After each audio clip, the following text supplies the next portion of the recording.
قل هذه سبيلي أدعو إلى الله على بصيرة أنا ومن اتبعني وسبحان الله وما أنا من المشركين. وأن الله تكلم بها حقيقة, dan Allah berbicara dengan kitab ini secara hakikat, bukan ibarah dari kalam Allah, bukan kinayah dari kalam Allah, tapi Allah berbicara secara hakikat. Itu kalam Allah, harus kita yakini itu. Allah tidak berbicara kepada, Allah tidak menciptakan kalam itu pada pohon, tidak menciptakan kalam itu di udara, tidak menciptakan kalam itu di gunung ketika Allah berbicara dengan Musa, tapi Allah berbicara dengannya secara hakikat. Dan ini akidah yang tidak bisa diperdebatkan ataupun diragukan. Dan nanti ada poin yang akan kita bicarakan di pertanyaan ke-84. Orang-orang yang bersikap wakifah, dia tidak mau mengatakan Quran itu kalam Allah, tapi dia juga tidak berani menafikan Quran itu bukan kalam Allah. Dan ini banyak keluar dari perdebatan. Dia berpikir ini masalah khilafiyah, Quran kalam Allah ataupun bukan. Ketika kita tanyakan Quran itu kalam Allah, saya tidak mau mengatakan kalam Allah, dan saya juga tidak menafikan itu kalam Allah. Ini sama seperti orang yang mengingkari kalam Allah. Jadi nggak boleh wakifah dalam pembahasan ini. Kita harus tasdiqul jazim. Itu Allah, keyakinan yang kokoh. Itu kalam Allah hakikat. Begitu jamaah kaum muslimin rahimani wa rahimakumullah. As-su'al ats-tsamanun, di pertanyaan ke-80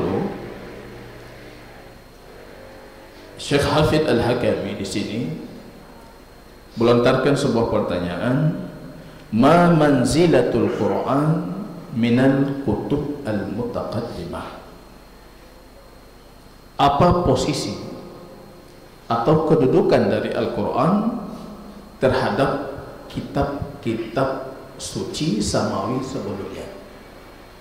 Quran itu posisinya sebagai apa terhadap kitab-kitab samawi sebelum Al-Quran? Zabur, Taurat, Injil, Suhuf Ibrahim, Suhuf Musa, kemudian suhuf-suhuf yang diberikan kepada para nabi. Posisi Al-Quran itu sebagai apa? Pertanyaan yang sama dengan maksud yang sama.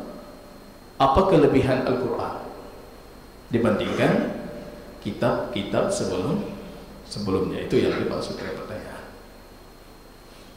Karena kita berbicara tentang kalam Allah. Zabur kalam Allah, Taurat kalam Allah, Injil kalam Allah, Quran kalam Allah. Kan ini sama kalam Allah. Jadi apa kelebihan Al-Quran? Ini pembahasannya dinamakan dengan tafdhil kalamillahi ba'dan ala ba'd. Mengutamakan sebagian kalam Allah terhadap kalam Allah yang lain. Banyak para ulama terdahulu dari generasi salaf yang tidak berani untuk mengatakan ada yang lebih unggul, karena semuanya sifat Allah sama, punya kemuliaan yang sama, punya kedudukan yang sama, karena itu kalam Allah. Tentunya jamaah kaum muslimin, ketika kita berbicara tentang kitab suci sebelumnya, ini bukan Taurat yang ada hari ini, bukan Injil yang ada hari ini, bukan perjanjian lama, bukan perjanjian baru. Karena kita tahu itu secara yakin dan secara ilmiah pun sudah dibuktikan, itu kitab-kitab yang sudah diubah. Itu nggak perlu lagi kita bicara Quran itu lebih utama dibandingkan kitab itu. Tapi pertanyaan kita ini berbicara tentang kitab itu sebelum diubah. Apa posisi Al-Quran terhadap kitab samawi itu? Kalau Injil hari ini itu nggak perlu diperbandingkan lagi. Tentunya Quran unggul. Al-Ahdul Qadim, Taurat hari ini nggak perlu kita perdebatkan lagi, Quran unggul. Nah, Quran sudah mengikrarkan Yahudi itu sudah merubah kitab mereka. Minalladzina hadu yuharrifuna al-kalima an mawadhi'i. Orang Yahudi itu sudah merubah kitab. Fawailul lil ladzina yaktubuna al-kitaba bi aydihim summa yaquluna min 'indillah. Fawailul lahum. Celaka bagi mereka yang menulis kitab dengan tangan mereka. Kemudian mereka mengatakan ini kitab Allah. Celaka bagi mereka, kata Allah. Kitab itu sudah diubah. Perbandingan pertanyaan ini bukan membandingkan Al-Quran dengan kitab hari ini, karena itu nggak perlu dibandingkan. Justru membandingkan itu sama dengan seperti kita mengotori kesucian dan keagungan Al-Quran. Itu kalau kita bandingkan Al-Quran dengan kitab samawi yang ada di tangan mereka, itu menjelekkan Al-Quran. Ketika Anda datang kepada orang yang sangat berani, kemudian Anda mengatakan kamu lebih berani dibandingkan satu orang pengecut dari kaum kita, itu pelecehan. Don berhutang, don lebih berhutang daripada si Muhammad. Muhammad itu pengecut misalnya. Nah, itu pelecehan. Maka dalam pertanyaan ini kita tidak membandingkan Al-Quran dengan kitab samawi yang ada. Tapi pertanyaannya, apa posisi Al-Quran? Kedudukan Al-Quran terhadap kitab Taurat yang diturunkan kepada Musa, Zabur yang diturunkan kepada Daud, Injil yang diturunkan kepada Isa, dan Suhuf Ibrahim, Suhuf Musa. Apa posisi Al-Quran itu? Lebih Al-Quran itu di mana dibandingkan kitab-kitab sebelumnya? Ini yang jadi bahan diskusi kaum muslimin, para ulama kita. Karena ini sama dengan membandingkan sifat Allah terhadap sifat Allah yang lain. Membandingkan kalam Allah dengan kalam Allah yang lain. Maka banyak para ulama kita bertawakuf dalam pembahasan ini. Tidak berani mengatakan Quran lebih unggul, Taurat, Injil tidak sama seperti Quran. Karena itu semuanya sifat Allah. Tapi kenyataannya jamaah kaum muslimin, baginda Rasul sendiri membandingkan antara ayat Al-Quran dengan ayat lain. Nah, jadi Rasul juga memperbandingkan. Jadi ketika diperbandingkan, itu bukan diperbandingkan tentang sifat Allah, tapi diperbandingkan tentang bunyi dari kalam Allah. Jadi perbandingan terhadap apa yang termuat di dalam kalam Allah itu, bukan perbandingan antara sifat Allah. Rasul bertanya dalam hadis Imam Muslim, "Ya Mu'ad, at-tadri ayatin min kitabillahi a'zam?" Wahai Mu'ad, kamu tahu tidak apa ayat dari Al-Quran paling agung? Artinya ada pilihan ini, ada yang paling agung, ada yang kurang. Artinya keagungannya tidak sama. Atadri fi kitabillahi ayatan a'zam? Apa kamu tahu dalam Quran itu ada ayat paling agung? Mu'ad mengatakan Allah wa rasuluhu a'lam. Tapi di dalam hatinya itu terbesit di hatinya paling agung itu ayat kursi gitu. Tapi karena berhadapan dengan baginda Rasul, di antara adabnya beliau mengatakan Allah wa rasuluhu a'lam. Allah dan Rasulnya lebih tahu. Kemudian Rasul mengatakan ayatul kursi. Ayat paling agung dari Al-Quran itu ayat kursi.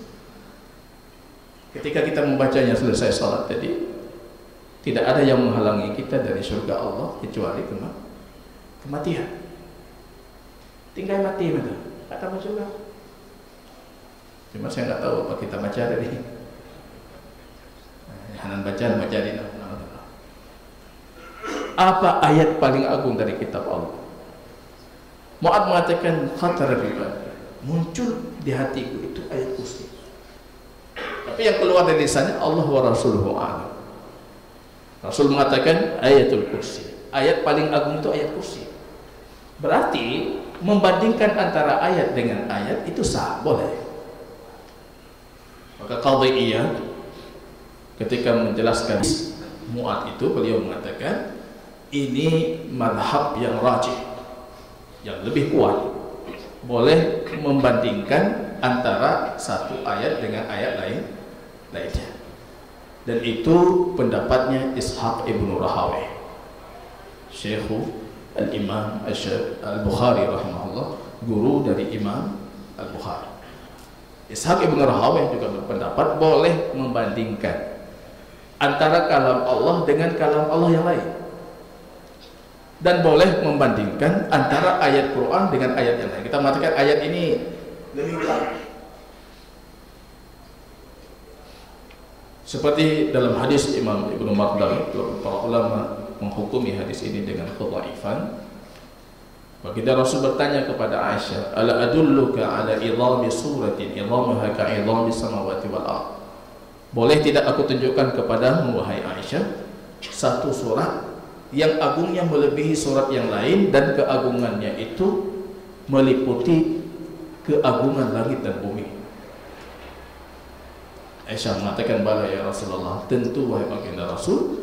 Baginda Rasul mengatakan surat Al-Kahfi, surat Kahfi. Artinya ini ada perbandingan-perbandingan ini warid di dalam hadis baginda Rasul dan banyak. Quran surat Al-Ikhlas, Qul huwallahu ahad, itu dibandingkan dengan sepertiga Al-Quran. Artinya ada perbedaan. Perbandingan itu ada dan sah, boleh. Sama seperti Anda mendengar ceramah saya pagi ini, dari pagi kita simak kajian ini sampai nanti jam berapa kita berhenti, mungkin kajiannya hampir 1 jam. Tapi yang Anda betul-betul mengambil intisarinya, yang muncul di hati Anda ataupun Anda yang menarik, paling menarik dari semua yang saya sampaikan, itu satu kalimat tertentu. Entah kalimat mana yang paling menarik, beda orang, beda versi. Nah, tadi kajian 1 jam tadi saya paling suka itu kalimat itu. Ada satu statement yang saya keluarkan dan itu Anda catat betul. Artinya Anda mengumpulkan satu ucapan dibandingkan ucapan yang lain, dan ini yang terjadi kepada Al-Quran. Itu boleh kita mengumpulkan sebagian ayat terhadap ayat yang lain, dan itu dilakukan oleh baginda Rasul Sallallahu Alaihi Wasallam. Dalam hal ini jamaah kaum muslimin, kita sedang mengumpulkan Al-Quran sebagai kalam Allah dibandingkan kitab-kitab samawi sebelumnya yang juga merupakan kalam Allah. Jadi posisinya apa? Kedudukan Al-Quran dibandingkan kitab sebelumnya apa? Al-jawab, beliau mengatakan jawabannya, qala Allah Ta'ala fihi, Allah Subhanahu wa Ta'ala berfirman berkaitan tentang ini, wa anzalna ilaikal kitaba bil haqq, dan kami yang sudah menurunkan kepadamu Al-Kitab. Al-Kitab itu nama lain dari Al-Quran. Justru amanah saya beberapa pertemuan yang lalu, mari kita galakkan Alkitab itu menjadi nama Al-Quran. Jadi anak kita ketika kita suruh ambil Alkitab di rumah, dia tahu ambilnya Quran. Siswa, mahasiswa kita di kampus itu ketika kita suruh ambil Alkitab, dia tidak pergi mencari Alkitab orang Nasrani, tapi yang harus dia cari itu Al-Quran. Ini kita galakkan ini. Kalau tidak, itu muncul pemahaman yang salah nanti tentang Al-Quran. Al-Quran itu seharusnya Alkitab, buku itu. Yang ada di kepala kita ketika berbicara tentang buku itu Al-Quran. Hanjitlah buku lain. Sama seperti seorang guru geografi misalnya, ketika dia memerintahkan para siswanya membuka buku. Buka buku. Itu semua siswanya membuka buku geografi. Kalau ada satu yang membuka buku matematik, dia bisa menyalahkan. Saya suruh buka buku, jangan buka buku ini. Dia tidak bisa menyangkal mengatakan ini kan buku juga.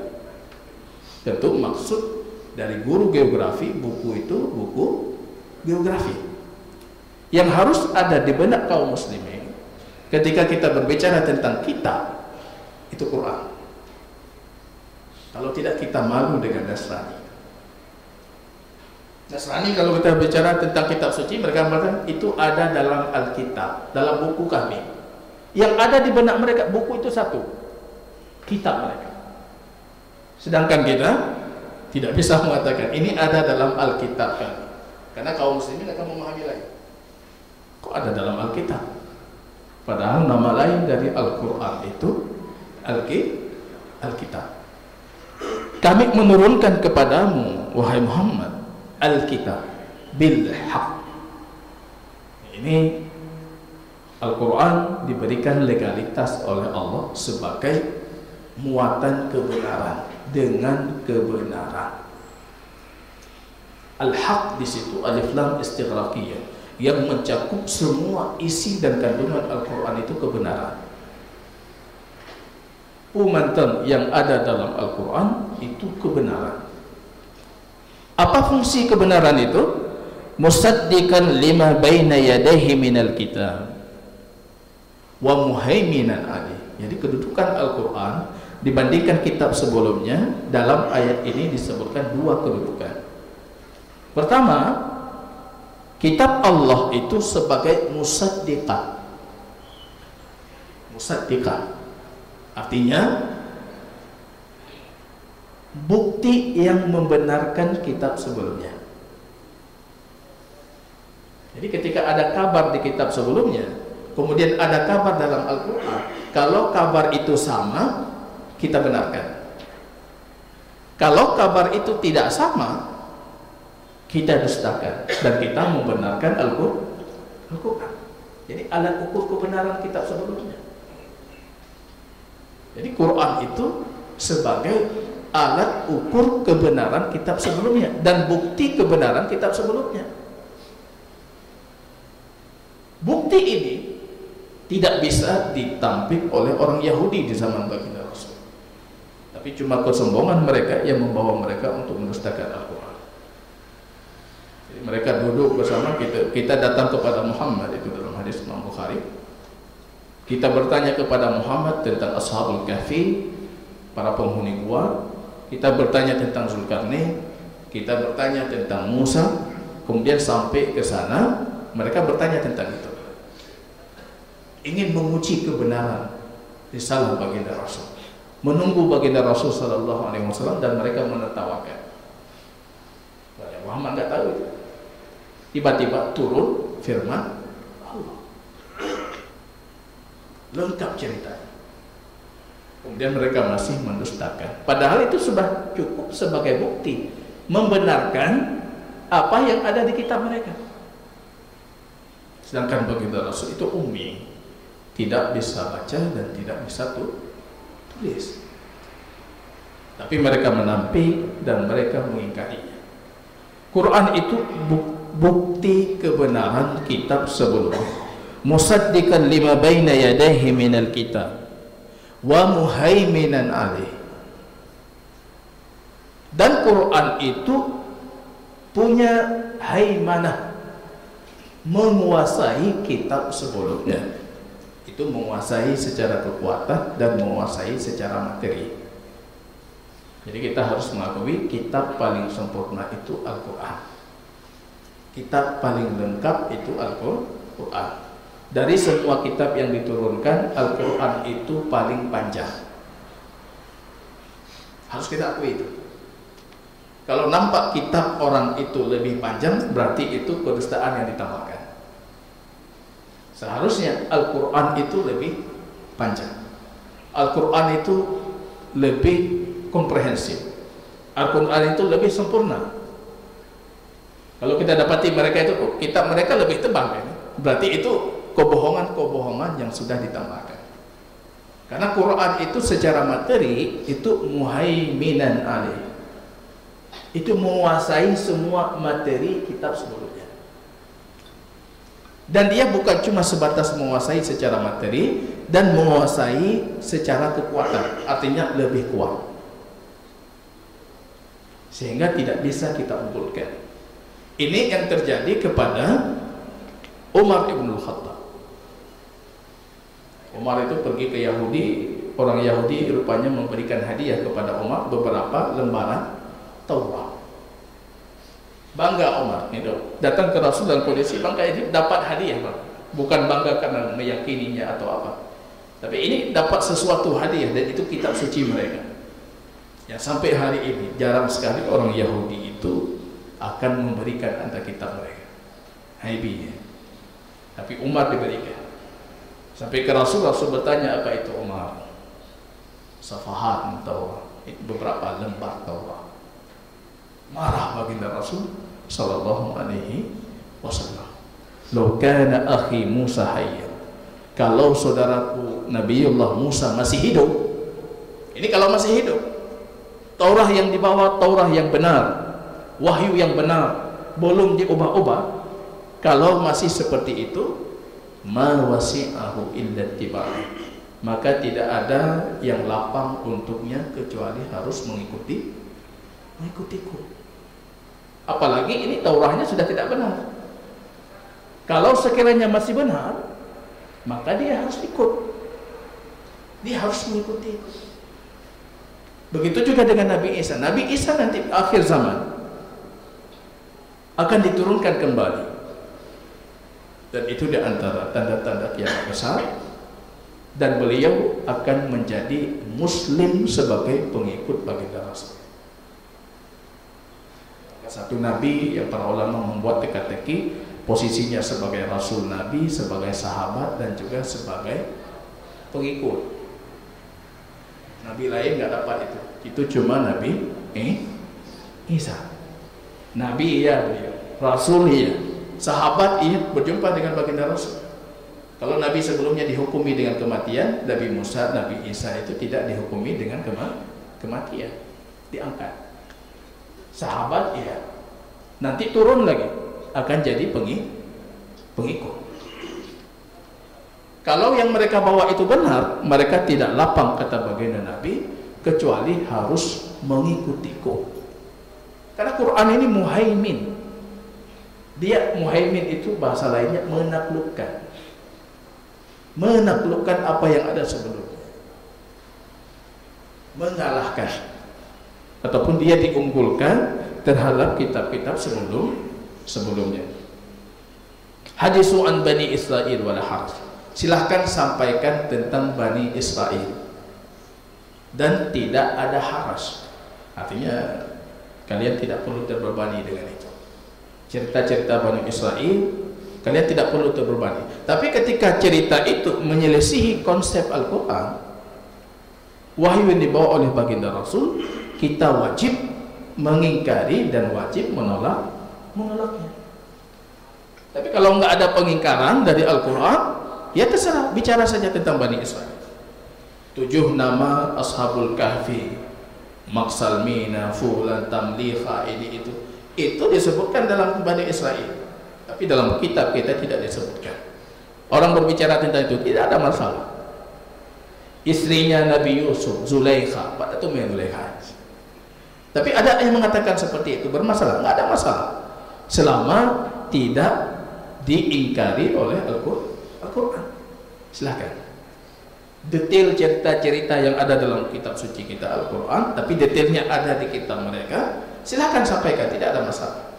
Tapi jangan sampai membuat satu kesimpulan, dan kesimpulan itu menyelisihi apa yang ada di dalam kitab kita. Jadi kabar Bani Israel itu ataupun Israiliyat, kalau benar sama dengan kitab Allah, kita dukung dan kita benarkan. Kalau tidak sama, kita salahkan. Tapi kalau memang itu tidak ada dalam kitab kita, tidak bisa kita hukumi benar atau salah, kita tawakuf, kita diam saja. Kalau ada yang berbicara tentang itu, tidak ada masalah. Nama buah dimakan oleh Adam itu buah khuldi. Ada temui buah khuldi.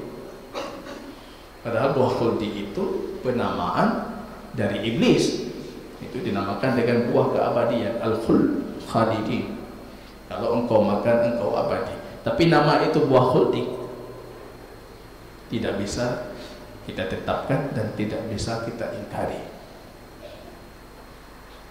Muhaimin jamaah kaum muslimin, artinya Quran kita itu punya dua posisi di sini. Pertama misdaqa, musaddiqa. Yang kedua muhaiminan, yang membenarkan. Jadi bukti untuk membenarkan. Yang kedua, yang menguasai kitab sebelumnya. Secara materi dia menguasai. Makanya Syekh Islam Ibn Taimiyah mengatakan semua kitab sebelumnya itu sudah Allah rangkumkan di dalam Al-Quran. Semua isi Al-Quran, kata beliau, itu Allah rangkumkan di dalam Quran surat Al-Fatihah. Semua ayat surat Al-Fatihah itu Allah rangkumkan di dalam ayat Iyyaka na'budu wa iyyaka nasta'in. Karena hakikat dari semua itu dua, tentang ibadah, tentang Allah, dan tentang bagaimana kita beribadah kepada Allah. Maka semua kitab sebelumnya itu sudah Allah rangkumkan di dalam Al-Quran. Apa kita butuh terhadap kitab sebelum itu? Tidak butuh. Dan semua isi Al-Quran itu Allah rangkumkan di dalam Quran surat Al-Fatihah. Begitu jamaah kaum muslimin rahimani wa rahimakumullah. Secara sumber sama. Kitab sebelumnya sumbernya Allah. Al-Quran sumbernya Allah. Secara tujuan, kitab sebelumnya tujuannya memperkenalkan Allah, cara beribadah kepada Allah. Al-Quran juga sama, memperkenalkan Allah, cara beribadah kepada Allah. Secara hukum-hukum syariah yang besar, semua kitab sama. Salat, anjuran zakat, itu sama. Yang beda itu cuma rincian syariah. Secara konsekuensi dan komitmen sama. Surga neraka, kitab sebelumnya juga sama juga. Surga neraka juga pembahasan. Dalam kesamaan itu kita meyakini Al-Quran punya keunggulan dibandingkan kitab-kitab sebelumnya. Wa qala ta'ala, dan Allah juga berfirman, kata beliau, wa ma kana hadzal qur'anu ay yuftara min dunillah. Quran ini bukan sesuatu yang didustakan atas nama Allah. Jadi berbanding terbalik dengan kitab-kitab yang ada di tangan orang Yahudi dan Nasrani hari ini. Itu yuftara, didustakan. Mereka mengatakan hada min indillah, ini dari sisi Allah. Padahal itu apa yang ditulis dengan tangan mereka. Wa ma kana hadzal qur'anu ay yuftara min dunillah walakin tasdiqal ladzi baina yadayhi. Akan tapi Quran ini berfungsi sebagai pembenaran terhadap kitab sebelumnya. Dan di sini ditambah satu lagi fungsi Al-Quran, wa tafsilal kitab, dan rincian terhadap kitab sebelumnya. Berarti ini versi lengkapnya dari semua kitab-kitab yang ada sebelumnya.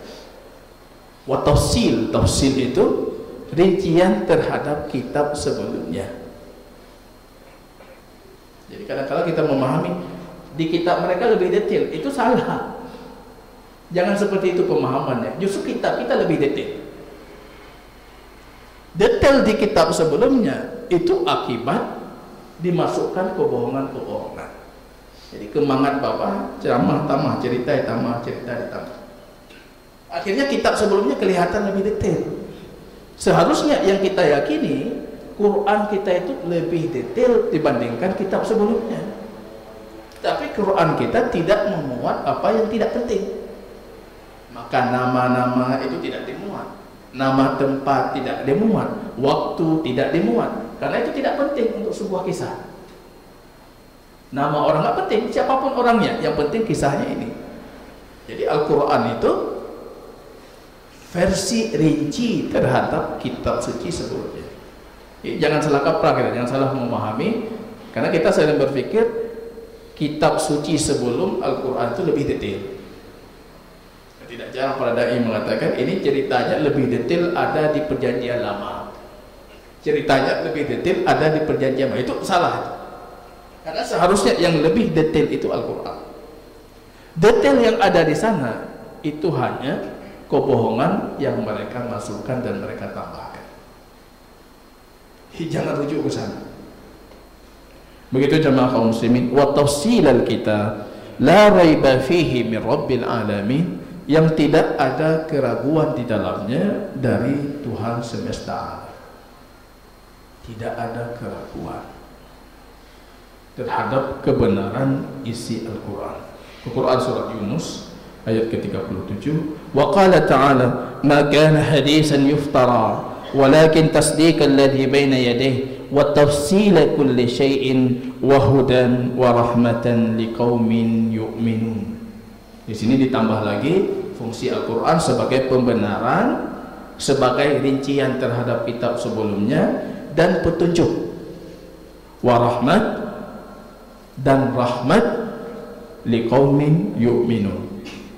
Jadi Quran itu punya posisi sebagai rahmat dan petunjuk. Legalitas petunjuk kitab sebelumnya itu sudah dimansuhkan dengan keberadaan Al-Quran. Jadi kalau cari petunjuk jangan cari di kitab yang lain, karena legalitasnya itu sudah mansuh. Ketika Allah menurunkan Al-Quran, Allah menjadikan Al-Quran itu sebagai satu-satunya petunjuk yang mutlak, hudan. Itu hudan ini bentuknya nakirah tanpa alif lam, yang memberikan arti keumuman, apapun yang ada di dalamnya itu muatannya petunjuk dan rahmat. Yusuf ayat 111, qala ahli tafsir, para ahli tafsir mengatakan muhaiminan, Quran itu menguasai apa yang ada sebelumnya dan mengalahkannya.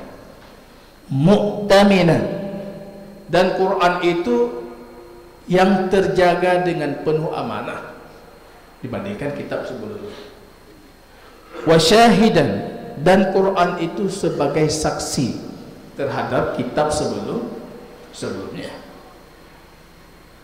Jadi sebenarnya jangan kita jadikan kitab sebelum itu sebagai bukti kebenaran Al-Quran, tapi kita jadikan Al-Quran itu sebagai bukti kebenaran kitab sebelumnya. Ibu balik yang kita katakan ini kan ada kitab sebelumnya, itu bukti kebenaran Al-Quran. Itu salah, seharusnya kita balik. Adanya Al-Quran itu bukti untuk membenarkan adanya kitab-kitab sebelumnya, karena Al-Quran itu sebagai saksi, wa syahidan ala ma qablahu min al-kutub, terhadap kitab-kitab sebelumnya, wa musaddiqan laha, dan sebagai bukti pembenaran yang membenarkan apa yang ada pada kitab sebelumnya. Yakni, kata beliau, yang maksud sebagai bukti pembenaran, yusaddaqu ma fiha minas sahih wa yunfi ma waqa'a fiha min tahrifin wa tabdilin. Apa maksud daripada bukti kebenaran? Kita membenarkan apa yang ada di dalamnya. Kalau sama kita benarkan. Kitab sebelumnya sama dengan isi Al-Quran, kita benarkan, karena Al-Quran itu sebagai bukti pembenaran. Kemudian kita nafikan apa yang termuat di kitab sebelumnya karena faktor tahrif ataupun tabdil. Tahrif itu penyelewengan makna, tabdil itu menggantikan kata. Di kitab sebelumnya itu sudah diganti-ganti, disesuaikan dengan keinginan-keinginan mereka, itu diganti terus. Dan terjadi juga revisi terhadap kata. Kata itu dibalik sesuai dengan kebutuhan mereka, diganti, dibalik, diubah kata. Itu terjadi kepada kitab sebelumnya. Sedangkan Al-Quran sudah Allah berikan jaminan untuk itu. Jaminan tidak mungkin diubah-ubah. Allah akan menjaganya sampai hari kiamat kelak, hingga menjelang hari kiamat. Nanti ada dalam hadis sahih Imam Bukhari, itu Allah akan mengangkat kembali Al-Quran. Yastayqidu ahadukum min naumihi. Salah satu dari kalian bangun dari tidurnya, kemudian dia sudah tidak mendapatkan apapun ayat dari Al-Quran di dadanya. Bismillah aja dah. Kita membuka mushaf Al-Quran, rupanya itu lembaran-lembaran kosong, putih bersih, kosong semua. Jadi beta preh diangkat dulu baru kita baca. Waktu diangkat baru sibuk, mana Quran kita?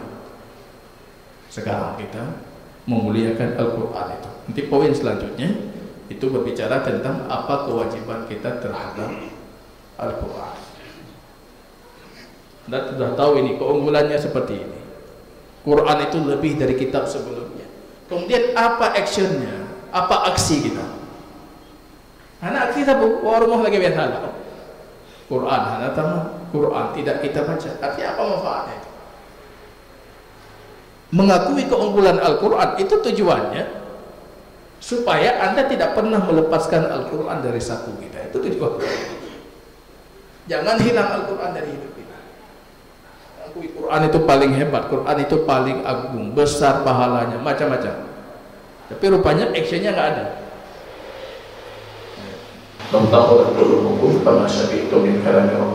Kalau hati kalian itu suci, kata Utsman ibnu Affan, maka kalian tidak pernah puas dari firman Tuhan kalian.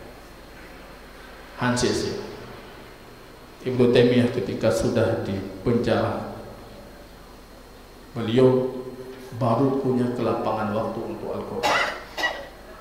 Berkeinginan untuk sampai akhir hayatnya beliau habiskan dalam penjara. Ini lagi yang baru dalam penjara tapi betul. Karena di situ beliau menulis banyak penafsiran terhadap kalam Allah. Di situ beliau punya banyak waktu untuk mengkaji Al-Quran. Karena tunggu kalau udah keluar di luar udah sibuk. Ada yang tanya ini tanya itu, tapi ketika dalam kondisi penjara beliau memanfaatkan waktunya untuk Al-Quran. Demi Allah, kata beliau, kalau saya tahu seperti ini, maka saya tidak akan menghabiskan waktu saya kecuali untuk Al-Quran. Itu jamaah kaum muslimin rahimani wa rahimakumullah. Wa taghyir wa yuhkamu 'alaiha bin nasakh aw taqrir. Kitab sebelumnya itu sudah dihukumi sebagai kitab yang mansukh. Artinya sudah diangkat secara legalitas. Mansukh itu ceritanya sudah mansukh, ini sudah mansukh, kecuali kalau dibenarkan dalam Al-Quran. Hukum syariahnya sudah mansukh. Jadi ini perdebatan panjang para ahli usul fiqh dalam agama kita. Syar'un ma qablana, syariah umat sebelum kita, apa hukumnya di dalam syariah kita? Ada yang mengatakan hukumnya itu sudah mansukh semua, itu nggak bisa dijadikan pegangan. Ada yang merincikan, kalau syariah umat sebelum ini berbeda dengan syariah umat ini, maka kita mansukhkan. Tapi kalau tidak berbeda, justru menguatkan, tetap masih bisa dijadikan rujukan. Itu hukum syariat sebelumnya. Secara legalitas itu sudah masuk. Walihada, kata beliau, yakhda'u lahu kullu mutamassikun bil kutubil mutaqaddimah mimman lam yanqalib ala aqibaihi, kama qala tabaraka wa ta'ala alladzina atainahumul kitab min qablihi hum bihi yu'minun wa idza yutla alaihim qalu amanna bihi innahul haq min rabbina inna kunna min qablihi muslimin.